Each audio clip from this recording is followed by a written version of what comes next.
The next is gaining extreme focus. And the gaining of extreme focus is aligned to time compression, because get your time compression going. Now you've got an hour to do what you were doing before. You need that extreme focus. So what you need to do in order to make that work, get rid of weapons of mass distraction. Your cell phone, your computer, all the things that beep and buzz and ring that destroy your concentration.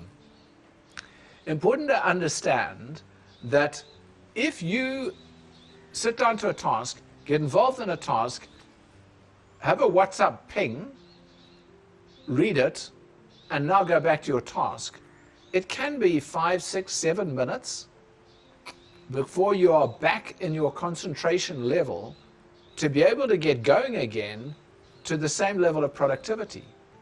So if you in an hour got 10 WhatsApps, you've lost your hour.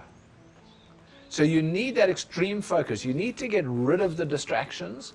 You need to get all of those out of your life so that what you can do is focus on what it is that you're actually going to do. And experience has shown that that focus will only ever last 90 minutes. So try and break your day into 90-minute or less segments. Sometimes you can work an hour, but you won't concentrate at an extreme level beyond 90 minutes. So if you were going to do, and that's actually what I do, so my business is still around phone calls. And my business is still around being able to make phone calls. So the first hour of every day is that phone call time. So to get that focus, I make sure that the rest of the house is quiet. There is no disturbance. Nobody else can come in. There are no phones. Everything's on silent. The computer's on silent. I can make those calls. Firstly, I'm more engaged in the calls. The calls are more productive. They happen. They flow better. They're more productive. They achieve more. And it's amazing what you get out at the end of that time. So go and start practicing those two. The last then is the task or the art of delegation and task management. Most of us do things in our lives that we shouldn't be doing, sometimes because it fills time. And the lesson to be learned is don't do things to fill time. Find out if there's somebody else who can do it. So the key would be, like, if something breaks in your house, the plumbing goes wrong. Do you fix the plumbing or do you call a plumber?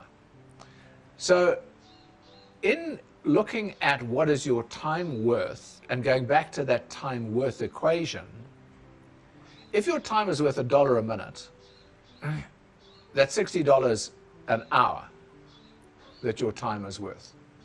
Most of us would actually value our time higher than that.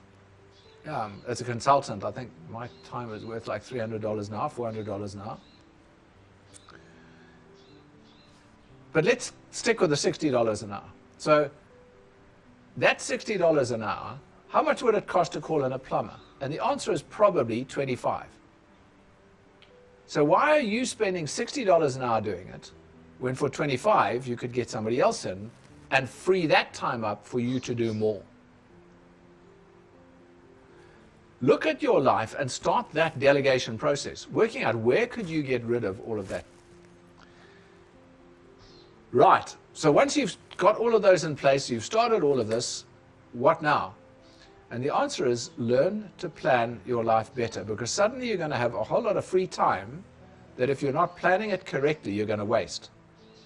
So have that plan for your life now, so that as you free up time, you're going to deploy it productively. Free up time, deploy it productively.